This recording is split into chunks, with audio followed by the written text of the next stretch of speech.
Jackson, Mississippi, and all surrounding areas, you've tuned in to the free-range human show of choice, your daily dose of reality radio. That starts now. This is the Clay Edwards Show. I am live here in the Mac Hike of Flowood Chrysler, Dodge, Jeep, Ram studio in the lovely Cotton Exchange Plaza on a beautiful, beautiful Mississippi Tuesday morning. You're going to go check out the Clay Edwards Facebook page. I don't know why I said it like that. My Facebook page. You tend to talk about yourself in third person a lot when you do radio for some reason, or at least I do. Maybe that's my narcissism. I don't know. Neither here nor there. But a beautiful sunrise this morning. I mean, God doing such beautiful work. It's almost kind of comical sometimes. It can be such a beautiful sky, and then Jackson can be such a hellhole. Anyway, beautiful over Rankin County anyway. As I kid. All right, look, man, it is our latest edition of Testimonial Tuesdays, or as I upload it to the internet, I call it the Recovery Podcast. I may end up tweaking that, but that sounded good, and that's what I went with. Hey, real quick, if you're looking for somewhere to eat lunch today, our What's for Lunch location is the Gathering Restaurant right there at the town of Livingston. The Gathering Restaurant on the corner of Highway 22 and 463 near Madison delivers an abundance of goods for you to enjoy. Enjoy their daily blue plate specials for lunch that feature the Gathering's famous fried pork chops, which they say is the best fried pork chop on earth. And I have no doubt. I've had their fried chicken, and I assume that if it's as good as the pork chops, my friends, you were in for a treat. They got a Nashville hot chicken up there, I think. And man, it's phenomenal. I had it the last time I went. Says, look here. So on evenings, you can enjoy butcher cut steaks, fresh seafood, golden brown fried catfish, savory pastas, and delicious salads. Enjoy an excellent brunch on Saturdays from 10 to 2. Live music every Sunday night. You can check out their Facebook and Instagram page for all the musical performances and who they are, what time they're going to be there, and all that fun stuff. The Gathering also offers family meals to go. The adjacent Livingston Mercantile has a huge selection of hunting and fishing supplies. Visit the full-service gas station with its true Southern hospitality. You know, I went out there the other day for that. I was going to Madison to pick up some Clay Edwards Show hats. There I go with third person again. And I stopped there at the gas station. It was cool, man. They got these old guys out there that pump your gas for you. I went inside. They have hamburgers. I got a hamburger. I wasn't even hungry, but something about buying a hamburger at a gas station seemed like a good idea. It was good. It was worth. I'm glad I did it. But hey, look, the lunch special today. Today's Tuesday. It is hamburger steak. And you get your choice of sides and all that stuff. Tomorrow, Wednesday, is fried pork chop. World famous fried pork chop day is Wednesdays. But today, if you're looking for somewhere to eat, get out there to Madison County, the corner of Highway 463 and Highway 22, the town of Livingston, the Gathering Restaurant. It is hamburger steak day. And they have other stuff on the menu as well. So if hamburger steak ain't your thing, try one of the menu items. I've actually been eating a good bit of hamburger steak here lately because, you know, I've been on that carbless diet or whatever you want to call it. So hamburger steak it is. All right. So I am joined in studio this morning by my guest, Miss Christi Barber. Christi has a project called the Molly Angel Project, and they are helping people with opioid addictions and stuff of that nature, and Narcan, and making that available for folks. And we're going to talk about that today. So if you want to call and you have any questions about any of the stuff that we discuss, the Dustin Bailey at Southern Magnolias Realty phone line, 601-879-0002. The Guns and Gear text line, 769-241-1944. If you would rather text in your questions and or comments. All right, Christi, good morning. Good morning. Let me cut your mic on. That would probably help. It might. There we go. All right, pull that mic just a little closer. All right, good morning. Good morning. So tell people about yourself. Well, tell them about myself or about the Molly Angel Project. Well, they're kind of one and the same. Yeah, start with yourself and what led you to the Molly Angel Project. So I'm a Central Mississippi native, been here all my life, lived and worked, grew up in the Southwest Jackson area. The Molly Angel Project is something I started a few years ago because of some personal experiences. And I think we're going to get into all of that. But the rest of me is just me. I work and go home. So let's just jump in here. Let's start at the beginning. The Molly Angel Project, your son was dating a girl yes. who died of an overdose. So my son and Molly met when they were in high school. 13, 14, 15 years old. They were little kids. And as I said earlier, they were in love as only children can be in love. They were soulmates. I said, okay, well, that's big for 15, but okay. So when you know, you know. Oh yeah, absolutely, you do. And Molly was just a little ray of sunshine in our lives. And then things started to change, and they both. I don't know. I don't really have answers for what started and how it happened, but they both ended up walking down the path of addiction. And my son survived a couple of overdoses, and he's not where I want him to be, but, he's alive today. We lost Molly in November of 2006. November 6th of 2019. So this is rather recent, right at 2 years? Yeah. Right at 3 years. Yep.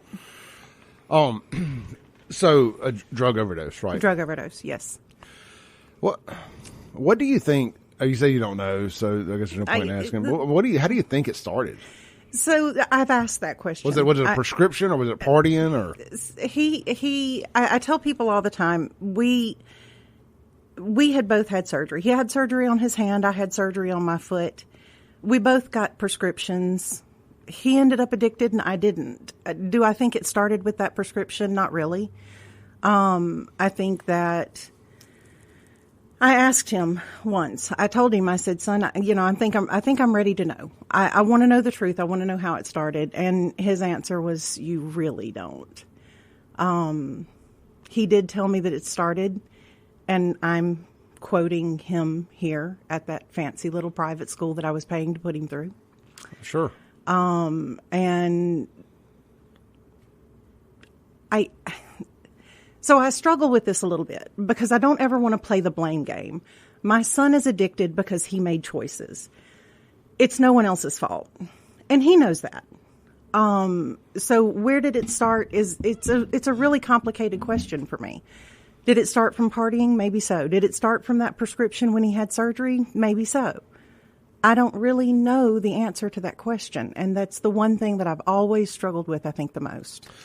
Mine started from partying, and then parlayed that into prescriptions. Mm-hmm. Not intentionally. I mean, I was in a car accident and messed up my back, and it was just a bad timing or good timing, depending on your perspective, and I was able to parlay my partying addiction into a real-life, full-blown addiction. Yeah.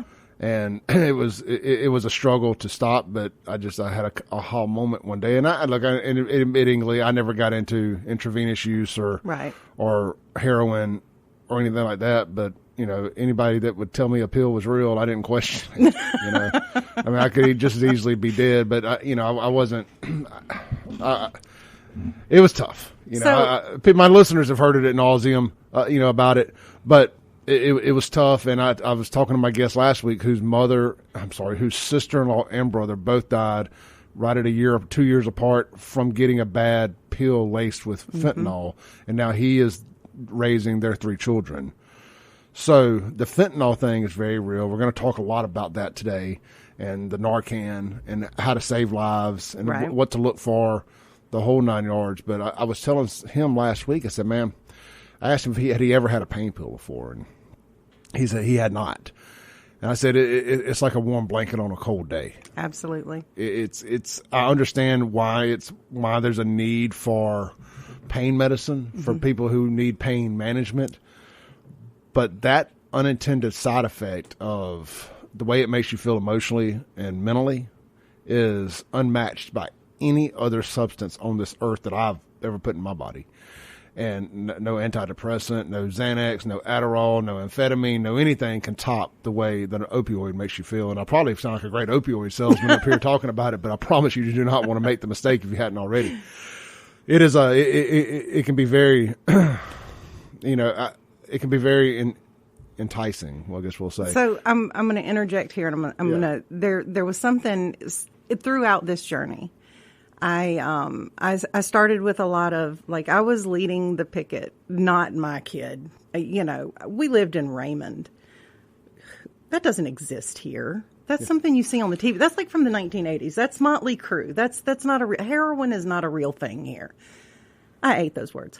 But regardless, I went through the range of emotions. I went through the anger and the sadness and the guilt and the self-blame and all of those things that you go through. But there have been a couple of moments that sort of clicked for me. One, I work in healthcare. I was working at St. Dominic's. I was talking to a doctor there. He's actually a psychiatrist. And he told me kind of in conversation, not really talking about anything in particular. We were just talking. He told me that there was a study done some years ago. I don't know the specifics of the study. I just know what he told me. There was a study done of recovering addicts. And, people who are truly addicts, what you think of as truly addicted, they have a drug of choice. If you hand them two things and you say you can have this thing or this thing, they're always going to choose one. Now, they'll take anything they can get if there's not a choice. But if they have the choice, there's always going to be that one thing, that one substance that draws them every time. So this group of recovering addicts was asked, why? Why that substance? What was it about that thing that you couldn't let go of?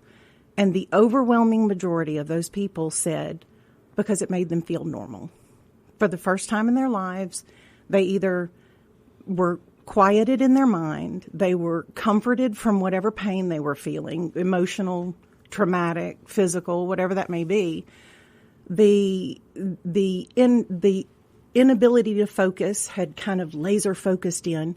Something about that drug made them feel okay. And that was a big moment for me, because it's the moment that you realize we are treating a mental health crisis criminally. And let me justify one thing real quick, because I know we're going to get into this. There is a difference between criminalizing someone for being an addict and an addict doing a criminal thing. They have to answer for that. My son is doing that right now. Yeah. I have no qualms about that, but there's a difference in an addict doing this thing that they know is against the law. They have to pay for that. But to criminalize the act of addiction itself, that's kind of where we're breaking down, I think, in my opinion. Well, it's not illegal to be an addict. It's not illegal to be an addict, but you can be arrested for possession of drugs. And I understand possession of drugs is an illegal thing. It's not illegal to do drugs. It's illegal to possess drugs. It's illegal to have them. Yeah. And so that's kind of what I'm going to with that is if we were to take these people and say, okay, why are you addicted, and sort of try to treat those underlying mental health issues, then we might see an improvement in this whole. You finish. In this whole, I don't know, cycle. Yeah, well, it's definitely there's a mental health aspect to it for sure, and we see that a lot. But I also think, and I use Jackson as my canvas here. I spent a lot of time there, and what you see a lot in Jackson, it's not necessarily the mental health issue created the drug issue. It's the drug issue creates the mental health issue. It's a chicken and egg. It is type thing sometimes. I mean, everybody wants to go to the sympathetic empathy route immediately. And it's like, well, there's a lot of mental health issues there. Well, obviously there's a lot of mental health issues there.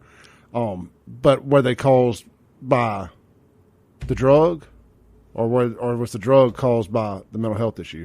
Kind of go back and forth on that. You can. And I think every situation is going to be different. There's never going to be the same answer for everything. Yeah. You had asked me why I started doing this before we got on air, kind of what was my drive for this. And I told you what my personal reason was, but one of the other reasons is I do want to learn to be more empathetic. Mm-hmm. and try to look at everything on a case-by-case basis instead of throwing a wide net and just being like, crackhead. Right. You know what I mean? And I've been very guilty of that. I have posted videos and pictures of addicts at their worst roaming around Jackson. I don't necessarily regret it, and I'm not saying I won't do it again, but I'm trying to be more empathetic, and I'm trying to learn and try to look at everybody as a human being, not just a bad situation. And I respect that. Let's take a break real quick. This is the Clay Edwards Show. We'll be right back on 103.9 WYAB.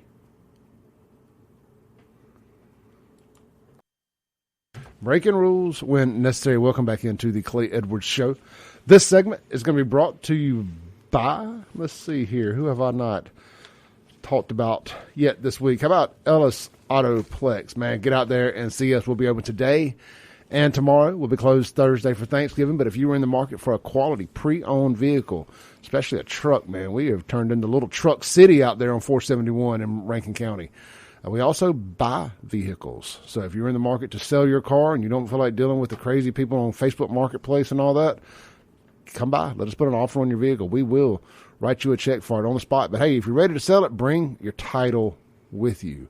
And like I say, if you're in the market for a truck, get by, check it out, man. We just got a nice little 2012 F-250 out there with a little lift on it, maybe a level kit. It looks like a lift to me, but some nice black wheels. It's silver. Some off-road tires, just a good-looking truck. You can see it now at ellisautoplex.com. All right.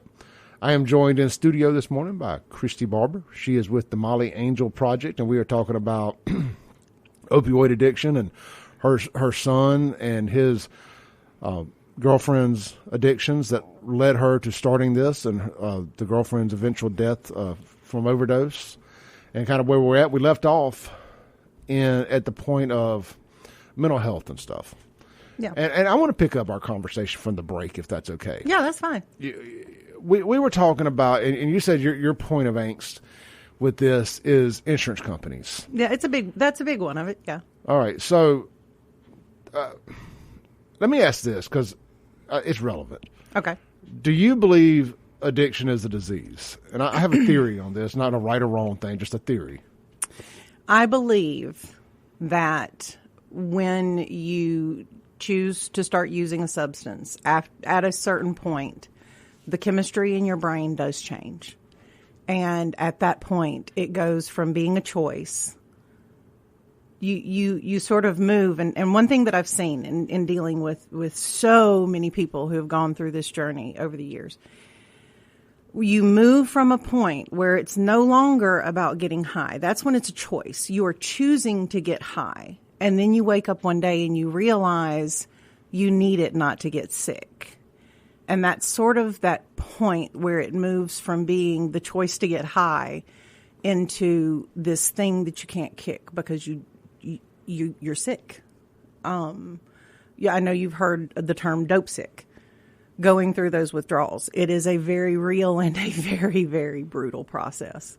I don't know if you've ever walk through it with somebody you love, but it's tough. Sure, and I struggle with this one. Okay. Because I don't want to argue with somebody who's, and I'm not arguing in a bad way, but I don't want to debate somebody who's been on the front lines of the battle like you have about it being an addiction or a disease. And because deep down, no matter how much I try to see that side of it, I can't say that something that is self-inflicted at the end of the day. Yeah. Self-inflicted. That is a disease. To me, a disease, and this is just Clay's opinion here. Again, I'm not trying to argue with anybody. If it's self-inflicted, and even if it is a disease, if it's self-inflicted, it's also avoidable. You know what I mean? It's like cigarettes. Do I feel bad for people who get cancer from smoking? Absolutely. You feel bad for anybody that gets cirrhosis of the liver. Do I feel bad for them? Absolutely. AIDS, if you were out there having unprotected sex or using needles intravenously, any of that, absolutely. I feel terrible for you. But when it's avoidable, it's just hard for me to wrap my arms around and say, sure, this is the same thing as somebody who woke up with breast cancer or colon cancer or something like that just kind of happens. So I feel like it's been termed a disease for insurance purposes. So am I wrong? No. I'm not going to say that you're wrong. And I'm just trying to lead to that part about the insurance with that. Yeah. So here's the thing with that whole debate. We can debate it from now to the end of eternity, and we're never going to have the answer. Sure. At the end of the day, a lot of it is going to be what you believe and what you want to believe. Sometimes it takes seeing that point where it went from something that someone was choosing. I agree with you that, and I can't ever argue with anyone who says that person chose to get high. They did choose to do this thing. Yeah. I chose to do a lot of stupid things when I was a kid, but I walked away. Sure, me too. And I think saying debate or argue is probably the wrong way for me to phrase that. But I think it's interesting to be able to have a conversation with somebody and see why you look at it this way and here's why I look at it this way. And hopefully it brings people to an understanding. I had a lady in here the other day on the complete opposite spectrum of race and politics and diversity, equity, inclusion, all that stuff. And we had a genuine conversation to try to understand each other better. And that's what I'm trying to do here. Right. And I knew coming here that you and I weren't going to agree on everything. And that's not what I'm here for. I'm not here to change your mind. Sure. And I don't think you're here to change my mind. This is a conversation to bring awareness to something that, quite frankly, everyone is going to see differently. If you look at people who are addicted, like I said, at the beginning of all of this, when I go back and I think, my son and I both had these surgeries, and his pain pills were not nearly as strong as the ones they gave me. And at the end of the day, I didn't care anything about it. That held no interest to me. So obviously there's a difference in the chemistry in the brain there somewhere. Oh, yeah. No, let's take a call real quick here on the Dustin Bailey at Southern Magnolias Realty phone line. Hey, caller, you're on there. Hey, Clay, this is Amber. Hey, Amber. Hey, I don't want to debate about it either. This is just my personal opinion, just how I feel as a recovering addict. I've been sober 8 years, and I know that if I were to go pick up a bag of dope right now and roll a bowl, I would be right back where I was 8 years ago. I know it. One time would be all it would take, and I would be right back to the races, because I do think there's something in my brain. And I also think it's genetic, because my daddy's a recovering alcoholic, my granddad's a recovering alcoholic, but I know I cannot function if I go do it one time. There might be people that can maintain, but when it comes to me, with the whole disease thing, I don't know, I'm on the fence also, but I personally feel like God is so much bigger than all of that, and He rescued me from the lowest of the lowest places. So I don't know either. It's like something I kind of go back and forth with people about. You know, people in 12-step programs, they're like, it's a disease. But I'm more faith-based than 12-step, and we're like, God's bigger than what they're calling it. So I don't know. It's just like such a hard thing to say. We'll never know. I mean, we honestly will never know. Well, honestly, Amber, hi. This is Christi, obviously. And so the important thing is, regardless of what it is, the important thing is that you know what you need to do to stay away from it. Exactly. And congratulations for that, by the way. Thank you. I appreciate it. It's nice to hear a success. Yes. Well, thank you. Y'all have a good day. Thank you, Amber. Have a blessed one. Okay, bye. Amber was my first guest. It's Testimonial Tuesday. It was kind of her idea. I was like, well, you got to come be the first guest then. Oh, okay. So, that's awesome. Yeah. So she's a great person there, and like I said, I don't want to set this up for people to call in and go back and forth about whether if it's a disease or not. I'm trying to understand to get to the point of saying, to get to our insurance conversation. Right. Well, let's take a break real quick. When we come back, I want to talk about the 30-day, 90-day where insurance cuts off and how that can be devastating. Okay. All right, let's do that. This is the Clay Edwards Show. We'll be right back. Testimonial Tuesdays here with Christi Barber on 103.9 WYAB. When necessary, welcome back into the Clay Edwards Show. This segment of our Testimonial Tuesday with Miss Christi Barber is going to be brought to you by Watkins Construction and Roofing. A roof repair can cause you a lot of stress. Choosing the right roofing company to repair your roof is going to be very important. Most contractors will try to convince you that replacement is the only way to go, and that, my friends, is not the Watkins way. They believe in an honest assessment. That doesn't necessarily mean replacement. In most cases, all you need is a repair. So, hey, whether you have a leaky roof, you need chimney repair, flat roof repair, roof water leak, shingle roof repair, metal roof repair, chimney flashing repair, Watkins Construction Roofing is your go-to roof repair specialist. Give Watkins Construction and Roofing a call today for your complimentary roof assessment at 601-966-8233, or check them out online, WatkinsConstructionInc.com. You can go to Google, Facebook, wherever, check out all their 5-star reviews, and you can know that Watkins Construction Roofing is the real deal. Holyfield, as folks from South Jackson like to say. All right, man, we are live here in the Mac Haik of Flowwood Chrysler Dodge Jeep Ram Studios. And yes, I love putting a little extra sauce on that, so I can't help it. I've got Miss Christi Barber in the studio with me this morning, and man, we were having a great conversation. She's with the Molly Angel Project, and it's what I love about doing this is getting to meet people who are passionate. Because you're not faking this. No. To come and bare your soul on a show like this and to talk and stuff.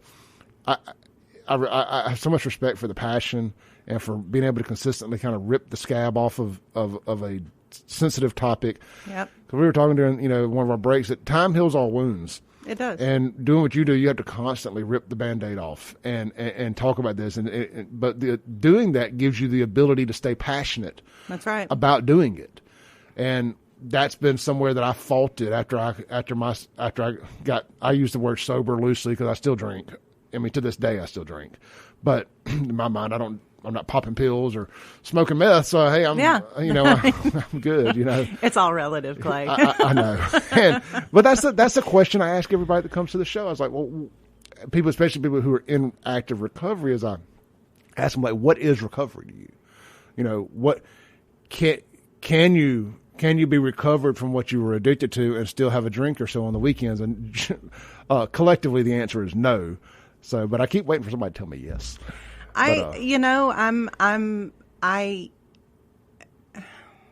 Unpopular opinion time here. I think that recovery. I did the NA thing. Okay, so let me go back to this, and I'm saying this for a reason. I did the NA thing when this started with my son. Okay, my child is addicted.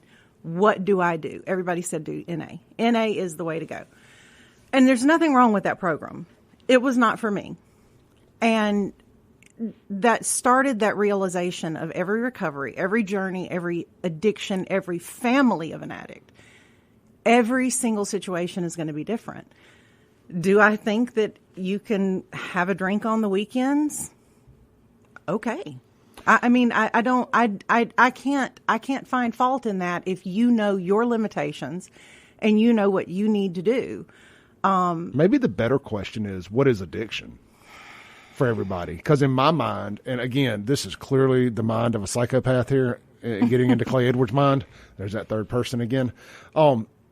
I look at everybody. Do you pay your bills? Do you get up and go to work every day?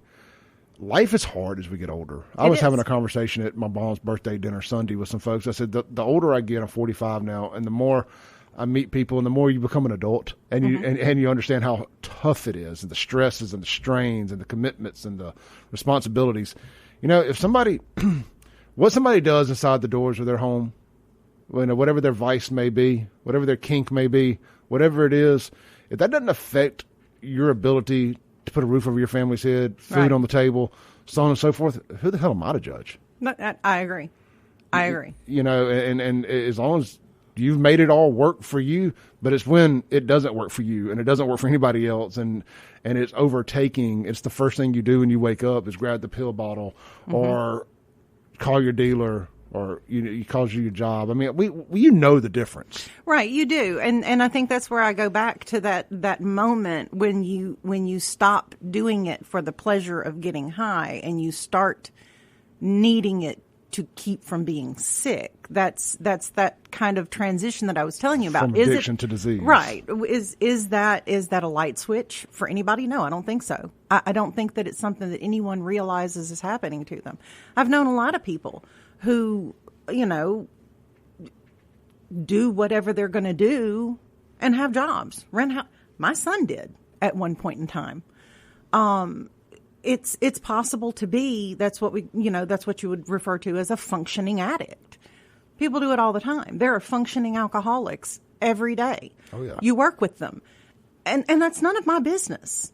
But I think that there comes a point where it goes from being a choice to not getting sick, to needing it to function. And that's when you start to have a problem. And then you go to the point that you can't function without it. Gotcha. And that's why I like to have the conversation with somebody who sees it, who sees the disease addiction thing as from the other side, because I want to understand how you get to that point of understanding to say, okay, this is why I think it's a disease. And that, again, the re-education of Clay Edwards here. I just want to learn how other people, or why other people see it the way they do. So let's rewind a little bit, because I'm the king of rabbit holes here, and people who go back and listen to this in the podcast have to think, I thought you were going to come right back to that, because the commercials go away in the podcast. So, like, you changed subjects and never went back to what you were saying. Insurance. Okay. This is a big thing, and I think it's something a lot of us can all relate to. Insurance is a nightmare, no matter what, with or without an addiction or a disease. Insurance is a nightmare. And so you were telling me about a case of a family friend. They went down to Florida. They found fentanyl in the son's backpack. He had been through recovery and addiction and stuff of this nature at this point. He'd been kind of struggling with it, yeah. So does he get arrested in Florida? What ends up happening? No. He didn't get arrested in Florida. They come home. Family is worried. They call. And that's not my story to tell, so I'm going to glaze over a lot of it. I want to get to the recovery. To the insurance thing. And so I just wanted you to know why I'm being a little bit vague, because I try to be careful about telling other people's stories. Sure. So they come home and the family says, we've got to do something. This is dangerous. This is a slippery slope. We don't know how involved in this addiction he is. We don't know what to do. So one, I made sure they had Narcan, because you never know. All it takes is one slip and that's it. And she brought some Narcan with her today, guys. Yeah, we'll talk about that. And so then the other thing that we did is the mom said, I want to make him go to rehab. He needs to be in rehab. So I offered to go to court with him. We go to court. We talk to the judge. The judge was on board completely. We're going to put him in rehab. Everyone says, okay, we've tried it's actually not a 30-day program. It's a 28-day program. They pay for 4 weeks. Most insurances do. And I can tell you from experience, from a lot of those 28-day programs, didn't make it through all of them sober. That's a very short period of time to kind of rewire this whole thing. Yeah, so you're just detox good. Right. You barely.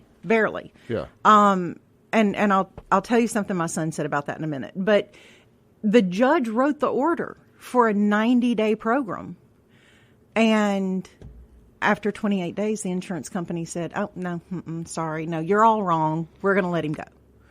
And they stopped paying for it. So then what do you do? And sure enough, the kid has struggled since he's gotten home, and they're trying to make new decisions now. So what happens legally? How did that play out? The judge ordered 90 days, and nobody can pay for it after 28. Does that put him in contempt? No, I don't think in this case it does, because it was a voluntary thing. Okay. Now, if I can tell you this from experience, and I'm not a legal eagle by any means, but I can tell you this from experience with my son. If it is a judgment, like a legal judgment because of something they did, they go before a judge because this is a punishment. The criminal element.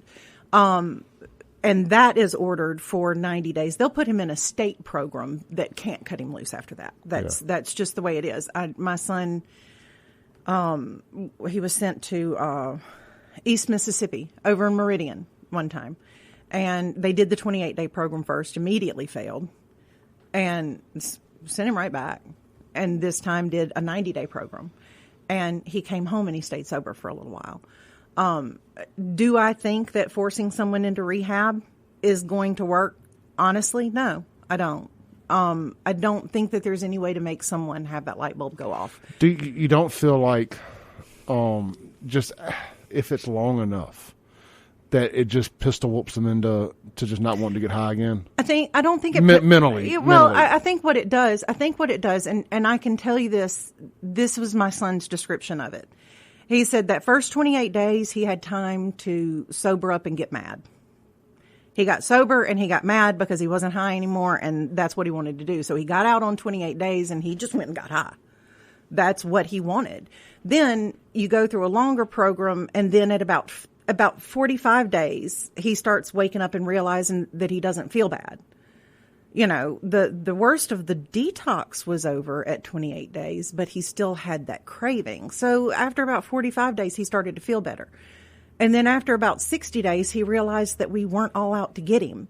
So it's not so much just pistol whipping it into them, forcing them to realize it. it's allowing their mind and body time to kind of go through that process of recovery. You know, I've got some friends and that we've talked to on the show. I'm sure she won't mind me mentioning her name. Nikki Patchen. They're out there at Saving Grace Women's Home in Rankin County. That's a long-term, year-long commitment out there, I believe. And to me, that's the kind. And everybody can't do that, obviously. Right. Some people they got to get back in the workforce. They got mouths to feed, so on and so forth. It's just not an option.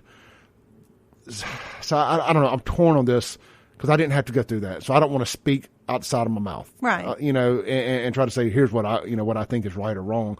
But I'm 100%. I think 90 days is just getting to the point where 30 days ain't it. I mean, is it better than nothing from the family member's perspective to know that they're at least got a 30-day chance, a puncher's chance? I'll take it every time. I agree. But knowing that you almost could catch a kidnapping charge when they get out for trying to lock them in a padded room to keep them safe from the world. I mean, I see. I've been on both sides. I see it, and it's heartbreaking. It is. And you talk about the mental health aspect. All this money. I'm going to get a little off track here before we take this break. We got about a minute. Would it be you if you didn't? Well, absolutely. I'm going to tell you what.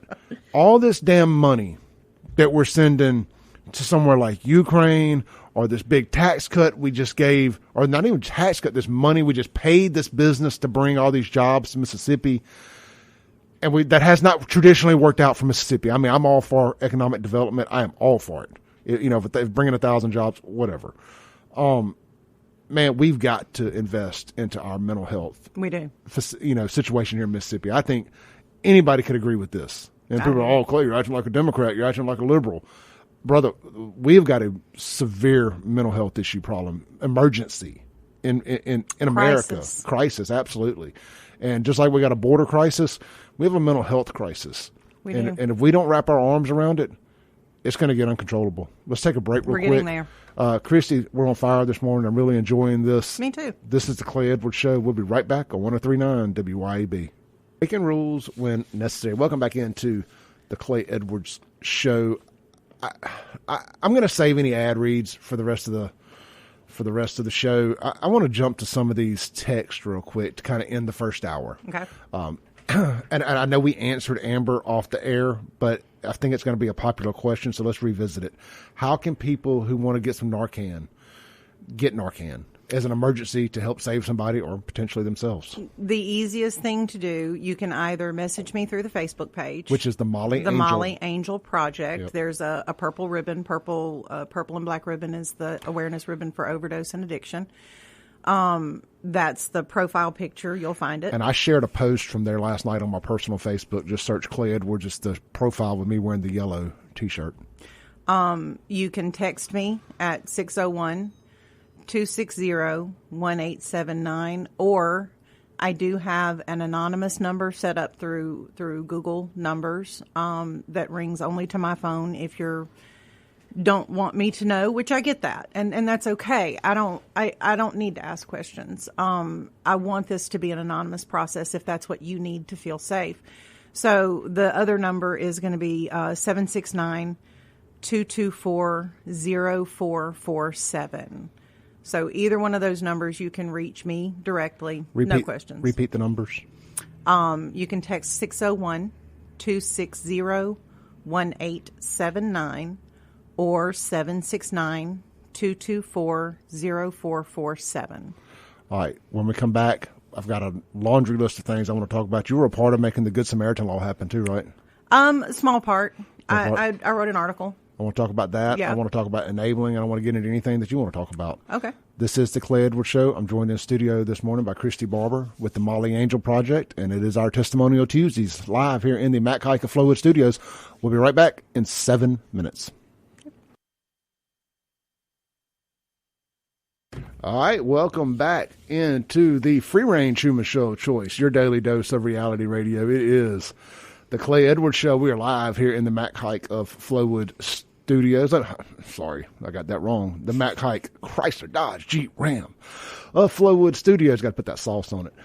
This segment is going to be brought to you by our good friends out at Boondocks Firearms Training Academy. That's out there in your neck of the woods, isn't it? Mm-hmm. Right out there in Raymond. Hey, look, man, you may not know this. They have got some membership packages available now. And if you are looking for a great stocking stuffer as Black Friday approaches and Christmas approaches, go check out boondocksfta.com. Go click the membership tab, and you can get your loved one, male or female, a individual package for $25 a month, the family package, which is a great bargain, for $35 a month. But here's the deal. That's the standard. The trainer package comes with so many perks for just a little bit extra, $40 for an individual, $50 for a family. And you get a free training voucher for the individual or for the family with that. You also get a $15 guest fee versus a $30 guest fee. You get 10% off in the pro shop. That means on your guns and ammo and everything else. Also, if you order guns online, you're familiar with the firearms transfer fee. With the standard package, it's $25 a firearm. With the trainer's package, it's $0.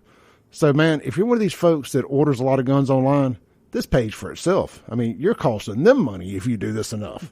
So check it out. That's boondocksfta.com. All right. I'm joined in the studio by Miss Christi Barber, and we are talking about addiction. And, man, we are running the gamut here. I'm really enjoying this morning. We've gone from addiction to disease, and we've got a lot of text messages on that. I know. And look, and I appreciate everybody. I'm going to try to keep it positive this morning, and we're never all going to agree on this. We're not. So there's no point in arguing all day about it.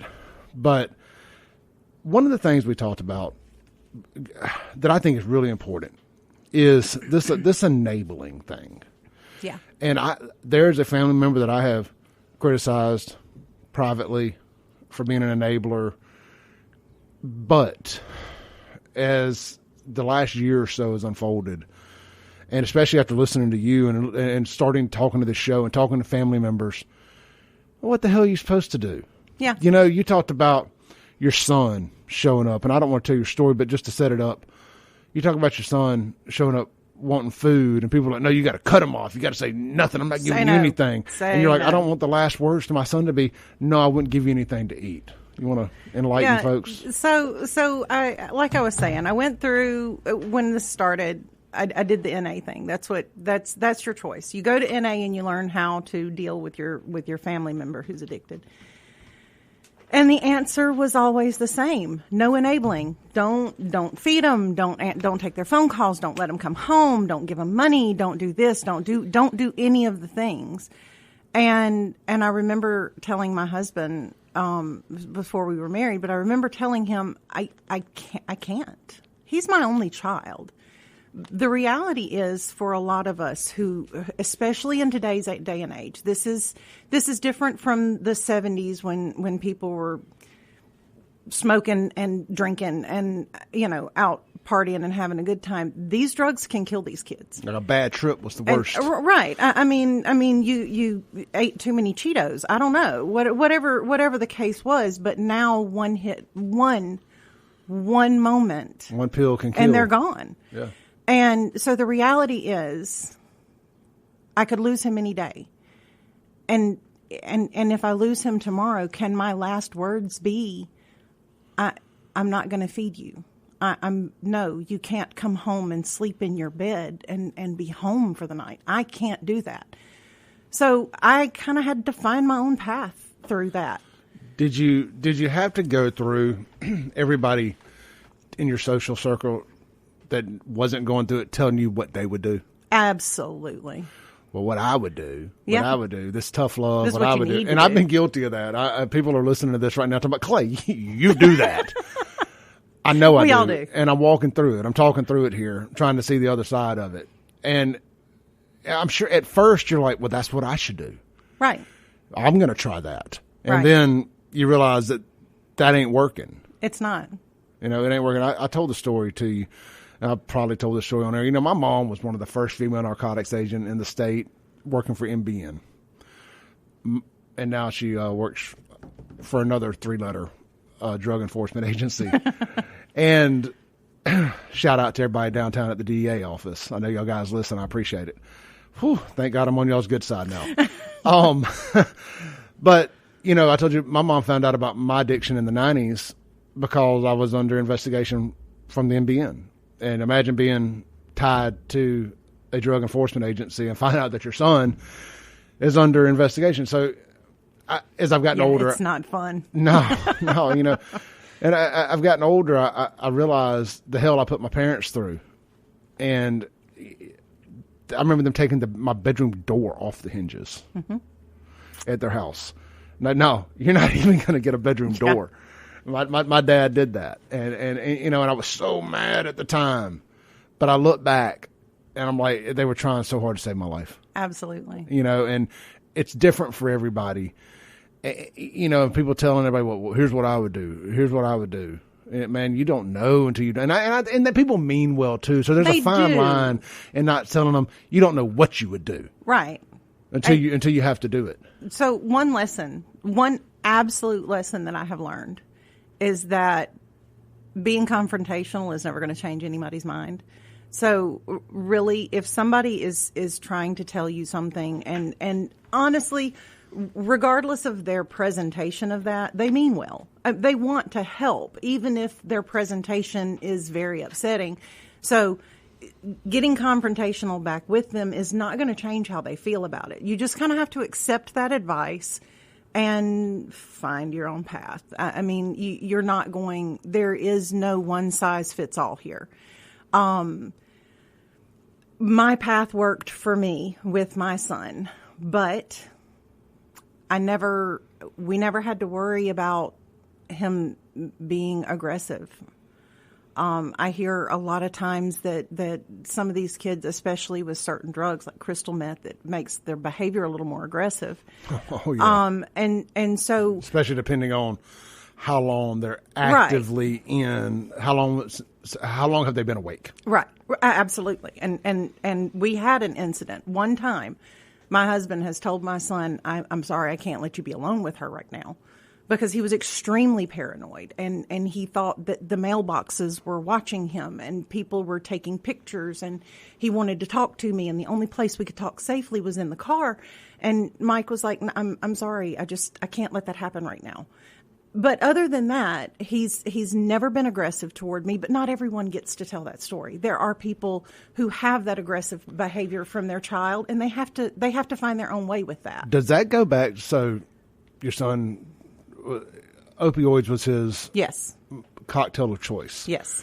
Does that go back to what you were saying about he ain't got this, so I'll take this, and he went down the crystal meth rabbit hole? Right, he did. Yeah. And there were times that, for lack of a better way to say it, he'd just be on the run trying to hide from me, and just would use, because obviously an opiate is what you would call a downer, and he would start to kind of come down from this whatever he was feeling, and he said that, you know, he'd do crystal meth and get back up again and then just go all over again. And it becomes a very volatile situation. I don't know another way to say it. It's dangerous for his health. It's dangerous for the people around him. Now, I can honestly say I've never felt threatened by my child. And not every mom can say that. And I totally understand that. And I respect that. Not every mom can say, there's never been a moment that I was afraid of my child. And the amount of pain and sympathy I feel for those moms who don't have that. For the moms who have had to have that moment where they were afraid. I hate that for them. And what I do is not an approach for everybody. All I can do is just talk about it and kind of say, hey, this is what's worked for me. And maybe we can find your path. So somewhere along the lines there, somebody suggested to you should write a book and title it, If My Son Dies Tomorrow. Right. That's what I ask myself. Every time I've ever had to make a decision after that whole NA, cut him off, all that stuff, I started asking myself if he called me and he said, Mom, I'm hungry, I would ask myself literally, if my son dies tomorrow, what can I live with? If I give him $20 and he buys dope and he dies of an overdose, can I live with that? No, I can't. But he can't overdose on pepperonis from Domino's, so I can send him a pizza. Yeah. So, kind of wrapping up the enabling part of this and that conversation of, well, here's what I would do. What should I do? So on and so forth. It's hard. You know, we sit there and we say we would all do anything for our children. I mean, I think everybody says that. I don't think anybody will debate that. Sometimes tough love is not that, you know, cutting folks off. I get it, man, because I know I've said that. I've told people that. I've probably needed to have it done to me, but sometimes that's not the option. Sometimes, you know, that's just not. Could you live with yourself? I think I have to ask myself. The title should be, can I live with myself if my son dies tomorrow and I did nothing? Right. And I couldn't. Yeah. I mean, I can tell you right now, I couldn't. I couldn't live with myself if I got that phone call tomorrow and I had spent the last 8 years not speaking up, not trying to educate people, not fighting for him. Could I live with myself? It'd be mighty hard. All right. Let's take a break on that. When we come back, let's talk about the Narcan. Okay. Let's talk about the Good Samaritan stuff. I do want to get into the Good Samaritan law and understanding what that is for folks that don't know. And hey, real quick, my grandmother's listening out there. Pretty Mama, happy birthday. We will look forward to seeing you. I think she is 88 today. So my favorite race car driver is a second number, Dale Earnhardt Jr., 88. So shout out to my grandmother. Happy birthday. And this is the Clay Edwards Show. We'll be right back on 103.9 WYAB. All right. Welcome back into the Clay Edwards Show. We are live here in the Mac Hike of Flowwood Studios. Hey, man, look, if you're in the market for a quality new Chrysler, Dodge, Jeep, or Ram, or a nice used vehicle, get out to Mac Hike Chrysler, Dodge, Jeep, Ram in Flowwood, right there on Lakeland Drive at Airport Road. Go see my buddy Corey McDonald and let him, Parker, Bennett, Abe, any of the great sales folks over there, let them get you rolling, man. Look, go follow them on Facebook, Mac Hike Flowwood. And the website is machikecdjrf.com.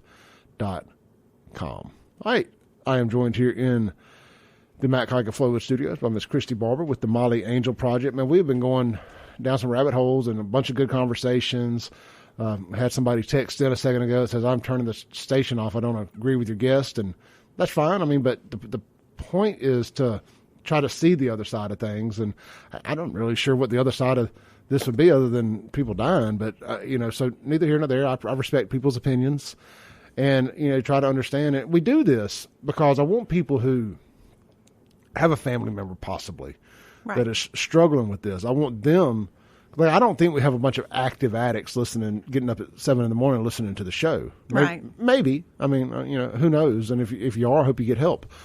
But what I want to do is bring awareness to situations and how to recognize things that are going wrong and how to get help if you need it from the family member's point of view. And that's what this is for. We love as Christians to say if we can just change one life. Yeah. Well, that's what I'm trying to do is just, change a life. And if we start with 1, then 2, then 3, then 4. And the thing is, I'm going to throw this out there real quick. I know that not everyone agrees with me. And I get that. And that's okay. I hate that anyone would choose just not to listen than to say, hey, look, this is why I don't agree. And let's talk about it. Because I think that's what you and I are here for. We talked about a little while ago. I knew coming here that you and I did not agree on all of these things. But we can have this conversation. And whether you make me see things a different way or I help you see things a different way, whatever happens in that conversation, it can't happen unless we have it. For example, I know there's a lot of people who don't agree with me posting the videos of addicts around Jackson at their absolute worst. Well, here's my flip side of that argument is, you're with your family. You got some young kids or whatever. You're on your way to the fairgrounds. You stop at the Texaco or whatever it is on High Street now to get some gas or run in and grab a Coke or something. And you got a bunch of junkies over here having some kind of 3-ring circus, fighting, just all kind of nasty stuff.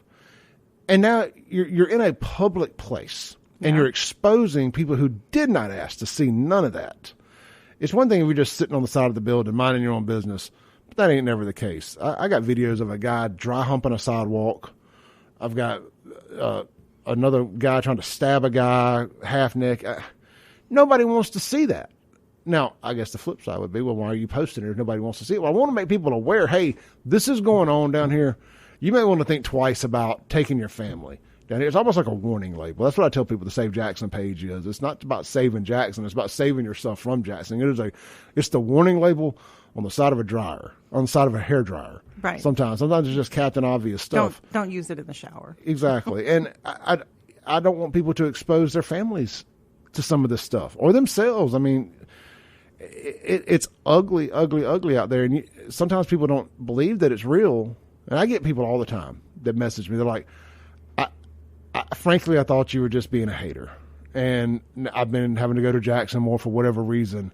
And I see that there's a lot of stuff you don't show that you could. Yeah. I said, the stuff that I get sent that I can't post would blow people's minds. Absolutely. You know, and a lot of what I do with the Molly Angel Project is in Jackson. Yeah. I'm there a lot, and I know the people that you're talking about, and I'll be the first one to tell you that I have not always enjoyed the videos because some of the people that you see are people whose stories I've learned. Mm-hmm. You posted a video one time of someone who actually came out from behind a dumpster and helped me find my son. Yeah. And so there's always a flip side to that. And that's not, having those arguments isn't what this is about. Mm-mm. You post what you post for your own reasons. And quite frankly, I like hearing your explanation for it because I've wondered, like, what good is going to come out of this video being out there? Well, we've also helped family locate people. Absolutely. And now, for as many times as I've been cussed out, I've been thanked.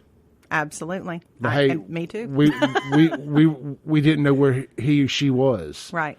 You know, and there's one guy that was riding a bicycle up, and not to just get too knee deep in this, there was a guy riding a bicycle all banged up. You know, banged up means messed up, effed up. He was all banged up and down the front of the road there and falling over. And I was angry from the side that, man, you could ruin somebody's life if they run over and kill you. Absolutely. And they had to live with that because you're riding your bike all banged up. You need to be publicly. People need to be aware that you're out here doing this, that somebody's all messed up on heroin, riding their bicycle all up and down the front of the road. Because if they run over and kill you, and somehow or another I'm going to make an argument for people drinking and driving. For instance, you're down at one of those bars or restaurants, you have 2 or 3 drinks. We know you ain't supposed to drive after that, but guess what people do? Then you have dude all banged up on heroin riding his bicycle up and down the front of the road, falling down, in and out of traffic, all that. They run over him. He's most likely dead. They go to jail for the rest of their life for vehicular manslaughter while intoxicated. So it's just a terrible situation that can happen on both sides. Right. Or just an innocent family who hadn't had anything to drink. Imagine, somebody, the guilt of running over and killing somebody. Absolutely, because that person had a family too. And that could lead them to addiction and alcoholism or whatever else because they live with the guilt of running over somebody. I mean, not everybody can brush it off and go on about their life. But here's my question about that. And it's one of those things that it's almost a rhetorical question. What is the solution? So I can tell you from experience that there's very little mental health help to be found. There are very few rehab beds to put your family member in. I've been out there looking for my son, who I knew was all banged up on heroin out there in those streets. Yeah. And I find him, and I have him in front of me, and I say, just come home. We'll get through detox. I know how to help you. We can do this. It's going to be okay. And he's like, I will go to rehab. I will go somewhere in detox, but I will not come home and do it in your house. I don't have anywhere to send you. and I've had to say those words. I called there's a 1-800 number you can call, get your family member help today. And I will never forget what this lady told me. She said, okay, we can get him in somewhere for detox and rehabilitation. It's going to be $24,000. Huh? Okay. She said, but that's okay. You don't have to pay all of it up front. You can pay half of it today and then half within 7 days. Again, huh? How do people do that? So I understand you're doing as a warning to people to, hey, this is out there and you need to be careful and you need to watch out. But from a family member's perspective whose kid has been out there, what is our choice? Yeah. What do we do? So being example specific here. Okay. I felt like that guy could have just stayed in his house and done his drugs. You know what I mean? Absolutely. Stay off the roads. Did he have a house to go to? This particular guy did. Okay. I'm following you. This particular person did. Okay. And people reached out. Would you please take that video down? I'm like, no. I'm just, I'm not going to make any. If he goes and gets cleaned up, yeah, I'll take the video down. And he did, and I did. Okay. Eventually. Good. He was friends with the shower power people, and that's how I came to get to know them.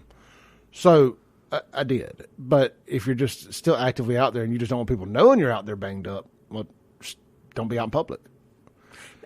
And I understand that. And I also get there's people who live on the streets and they don't have a place to go to. I understand all of it. I do. And it goes back to there not being a right or a wrong. There's not. For this. There's people who just are firmly on both sides. And I'm trying to find a middle ground with, right. It goes back to me looking for trying to find some empathy.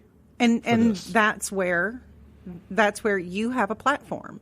And you have the right to use your platform for any message you want to use it for. I have the right to use my platform for the message that I want.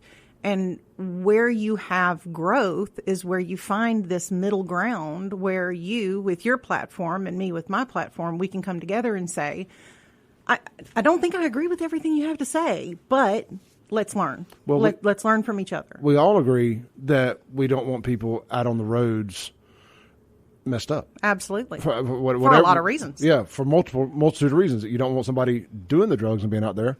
You don't want somebody out there that exposing themselves in more ways than one to people who didn't ask to be exposed to that. Right. And how do we get people the help? And a lot of it's just going to go back to the mental health stuff. And we haven't talked about overprescribing and the things that lead to addiction. And it's almost like beating a dead horse. You say the same things over and over. Is it fixing anything? No. I've lost interest in constantly going back to the overprescribing thing. Yeah. And I'm not saying it's not true. It's obviously true, but we know. Let's address it from point B. From where the addiction begins. We know how they got it. Typically, it's from a medical thing. But it's not always. Like I said, not always. With me, it wasn't. It was a party thing. And I think a lot of people are like that, especially with this fentanyl craze. A lot of people, you hear every parent wants to think, this is probably wrong of me to say. This is an assumption that I would assume most parents who lose a child from a bad pill type situation want to think that was the first time they ever tried a pill. Absolutely. I mean, because you hear that story a lot. They had never done it before. Never done it. How do you know? But I don't want to argue with them about that. They lost a child. But it is a lot of times it's a party thing. Or I actually do remember the very first time I took a pain pill, I got my wisdom teeth pulled. That did not lead to any issues. But that was the first time that I said, well, that was fun. Yeah. Could get used to that. I got some more wisdom teeth I think I need cut out. So they grew back. You wouldn't believe it. It's a medical miracle. It is a medical miracle. I'll tell you, let's run through the text messages real quick. We need to take a break, but I just want to hit these real quick. Okay. Let's see here. John texts in on the Guns and Gear text line, says, hey, if that lady ever runs across vets that need that kind of help, the VA has a 28-day program just for future reference. Awesome. That's good to know. And if you have any contact for that, if you'd let me know, because unfortunately that is a very real sub-crisis of the crisis as a whole. They've served and given parts of their lives, and And now we don't have the services to help them. So that's a huge part. We have a buddy of ours, Mike Watkins, and he's very public about this when I say his name. He's probably listening now. He's got I call it a ministry. It's not really a ministry, but he was a vet, or he is a vet, and got addicted to pain pills and antidepressants and all that stuff that they give you coming out. And his whole thing is medical marijuana has helped him get off all that. And absolutely. And that's a question that I've posed a couple times: is how is the recovery community going to address medical marijuana now? That's because it's been shoved down people's throats that this is a drug, this is a drug, this is a drug. Well, how is the recovery community going to look at that as a way to get off these other drugs? Is that an acceptable drug? Goes back to what is recovery. Right. Let's take a break real quick and let's hit this on the side of the break. This is the Clay Edwards Show. We'll be right back on 103.9 WYAB. Breaking rules when necessary. Welcome back into the Clay Edwards Show. So, one of the things we've been talking about, we're live here at the Matt Hike of Flowwood Studios, and I know we get a little all over the place, and frankly, I don't remember where we left off at, but one of the things we were talking about during the break, and I think this is very relevant, is I know we talked about doctors overprescribing and this, that, and the other, and one of the things we're talking about is when they made it harder to get opioids. Mm-hmm. When they kind of started taking, they say, okay, well, doctors are overprescribing, so we're gonna take the power out of the doctors' hands. They can't do this. They've scared doctors to death for writing. Right, the government regulated doctors. And we were talking about medical marijuana is where we were at. Yeah, that's where we dropped off at. And I think we can close that there. It's going to be interesting to see how the recovery community wraps their arms around that, because we're both absolutely pro-choice, absolutely pro medical marijuana, freedom. and I know a lot of people that it's helped, and quite frankly, I can't speak for the recovery community as a whole, but I can tell you that there was a time that I really wished my son would just come home and smoke weed like a normal teenager. Yeah. But Absolutely. I'm definitely, I think that there are benefits, but it's like anything else. You've got to be careful of the risks too. Yep. I mean, too much Coca-Cola can be a risk. Oh, absolutely.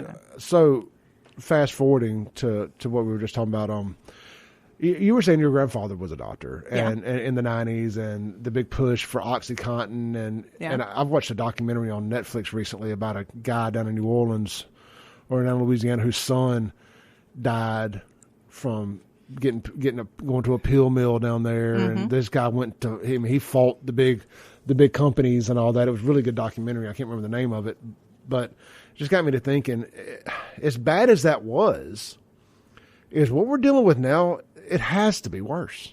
It is. I mean, with the fentanyl crisis, and go back to the iron law prohibition and all that. And you made a great example. We were talking about when you outlaw something, well, the criminals just find a way to make a stronger, a more powerful, smaller version of that to eliminate as much risk as possible. And you said when people go to football games, right? And I can't take credit for this example. I heard it from a friend, and when you go to a football game, if you go to Mississippi State or Ole Miss, whoever you support, and you're outside in the parking lot tailgating and grilling and hanging out and drinking beer, well, when you go through the gates of that stadium, you're not allowed to take alcohol in. I mean, I'm not going to try to smuggle in a 12-pack of beer.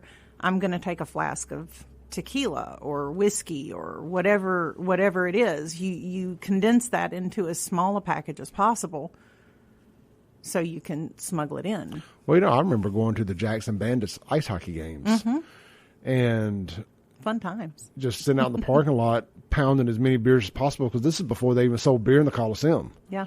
And then we'd sneak little airplane bottles of Jaeger or whiskey or whatever, however we could get them on our body in there. And it's, to your point, then you're binge drinking, or drinking something way more powerful than what you would, because you can't get it because of prohibition, right? Or whatever the case may be. Whatever the case may be. And so when you take the power away from, and I understand, I want to say, I understand that mistakes have been made. Mistakes have been made by everyone. I remember the things in the 90s. I was watching Dope Sick on Hulu, and I told my husband it was hard to watch in some places. It's very realistic. It hits home.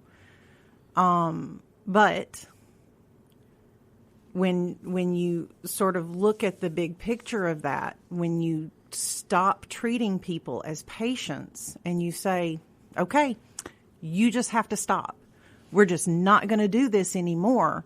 When you started seeing that uptick in overdose deaths is when they said, we're taking this away. Some of them may stop using. Some of them may say, oh, well, I guess I'm just going to have to hurt now. But there's going to be a percentage of people who try to find another way, and that other way is always going to be more dangerous, and it's always going to be deadly. No, absolutely. Let's see here. Just checking on some text. I've told this story, but I remember sitting in my pain management clinic's waiting room, and this was kind of like that aha moment. It wasn't the final nail in the coffin for my taking pain pills, but it was what led me down the road that made me stop. I was sitting going for my refill. I guess got one refill, so I had to go every other month. And I was sitting there, and I was just looked around at a bunch of just sickly people, and we're filling out this chart. And it had it had about 12 smiley and frowny faces on it. Yep. You start with the smiley face at a 0 for pain. You go all the way to the frowny face for a 10 for pain.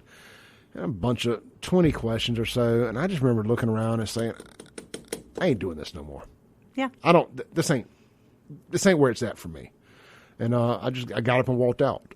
Now, bought a few off the street here and there, kind of as I was winding down over the next year or so. I'd get a craving, I would just get a couple pills, whatever. But it was just like, I don't feel like a human. It was just dehumanizing to me. Right. I felt like a number, and it was at that moment that I really understood what a pill mill was. Yeah. Because I felt like I was at a pill mill. I was not a patient. I was a customer. And I was like, this ain't it for me. Yeah. And, but everybody talked about aha moments. And oh yeah, I've had a few of them. Yeah, me too. And hopefully I continue having them, because I think that's where we get enlightenment from. Is aha moments, and where we have life changing choices are made. So that was it for me. I was like, I'm not a patient here, and I'm not sick. I'm doing this because my back hurts a little, but really more so that I could take Advil or Aleve for that, honestly. I'm doing this because I like the way those things make me feel, and that's not sick. That's being an addict. Yeah. At the end of the day. Yeah. And I didn't want to be that. And I didn't go through the dope sick part of thank God. Yeah. Absolutely. And so my story is different from that perspective. And so I can't understand that side of it. Because I understand it. I see it. I get it. Yeah. I have a lot of respect for what people have to go through, but I didn't have to go through that, so I don't ever want to feel like I'm speaking from that perspective. But maybe my perspective, somebody's doing it right now, and the path was, if I had kept going down that trajectory, was to be one of these folks behind a dumpster. Right. At a gas station parking lot fighting with other addicts. You don't know. But it wasn't positive. It wasn't good. Maybe it was a grade. Maybe it was one pill. Maybe I was still going to work every day as a functioning addict, and I got one bad pill and I'm dead. Well, and that's, I wasn't going to point it out until you brought it up, but you said, you casually kind of bought a pill here and there. I mean, again, that's your business. That's your right to do that. But how easily could that one pill have been not what you thought you purchased? Oh, it probably was. And how often do you hear that? And it probably was multiple times. Probably. I just, the organs of an ox, I guess, and just God didn't see fit. He had a bigger plan. And that's what I have to tell myself, so I don't have guilt about people that I've lost along the way, and and so on and so forth. Absolutely. You just got to kind of. I agree. You got to man up and just woman up and just do it, And so that's why I don't mind talking about this stuff. It's therapeutic for me. Like when I first got into the kind of talking about recovery, I was one of the founding people with the church's Celebrate Recovery stuff. One of the leaders, whatever you want to call it. And I remember we did that first class, and I thought how not underprepared, under-equipped I was with where I was at. I was about 6 years. I just wasn't running those circles. I hadn't talked about it. I wasn't ripping that Band-Aid off. And where I could manage a conversation with somebody who was battling active addiction or trying to get into recovery. And there was another guy in the room that was just way more. I said, you need to be the leader of this group. I said, I'm gonna sink this ship. Now, I think I could do it now. Yeah. But 4 years ago, I wasn't. I was punching way above my weight, trying to do it, and I've regretted that decision. And that's kind of where I've kind of led me to this. I think we all have that moment. I've had plenty of moments where I said, this is not. I'm not qualified for this path, and I said that to a friend one time, and she was like, "Well, who is?" I mean, somebody's got to do it. You see the need. Let's do this. Where do you put on a resume that you're qualified for this? What does that look like? like where was that in the job description? Yeah. But it is. I think we all kind of go through that moment when you're finding your voice and you're finding your platform. We talked about a platform. When you're finding that, where you think, I'm not qualified to be the voice of that platform. I'm not ready for that. Oh, I tell people all the time, I have no clue how I became the voice of whatever I'm the voice of, but somebody's got to do it. It might as well be me. But you're here, and if one person's going to listen, then use your voice for good. Absolutely. Look, let's take our last break of the day. Come back, land this plane. Okay. All right, this is the Clay Edwards Show. We'll be right back on 103.9 WYAB. Breaking rules, baby. All right, man, look. We are back live here in the Mac Hike of Flowwood Studios. If you guys are hungry tonight, hit up Acme Pizza and Daiquiris on Take a Break Deliveries. Get some food delivered. Heck, just go in and sit down, have a pizza with Chip and the crew. They'll be closed Thursday for Thanksgiving. Chip said he's going to the Egg Bowl to watch Ole Miss lose. I mean, that's not what he thinks is going to happen anyway. But that's Acme Pizza and Daiquiris. All right, man, look, let's land the plane here with Christi. Christi, I appreciate you coming in today. And it was nice to have another conversation with somebody who sees things a little differently. But at the end of the day, I made an analogy. I said, well, we can all have our core values. I don't want to be so rigid in my beliefs that I can't process new data, new information, a new story, and maybe change my mind on some things. Nobody should ever want to be that way. Now, there's my foundations. There's things I'm firm about, my faith, my family, the Constitution. I mean, there's things that we're not wavering on. Right. But I compared it to being like using a Christmas tree every year. You can use that same tree, but the decorations can change. Right. We're just going to put twinkly lights on clay. Exactly.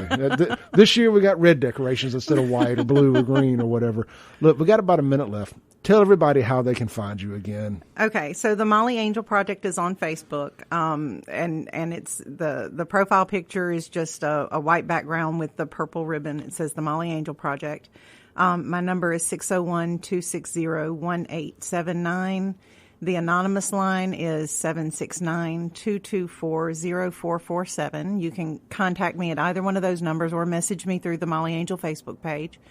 Narcan is always safe to use. I know we didn't get into it a lot, but Narcan is always safe to use. It is the only process it interrupts is the opiate overdose process. We got to go. Okay. Right, sorry. Hey, look, I will have some Narcan. She's giving me one. If anybody needs it, see y'all tomorrow. Mike Madison up next. Thank you. Thank you. Thanks for listening. Tune in tomorrow at 7 a.m. as the Clay Edwards Show discusses all that is going on in and around the city of Jackson. This concludes our broadcast day. Right here on 103.9 WYAB.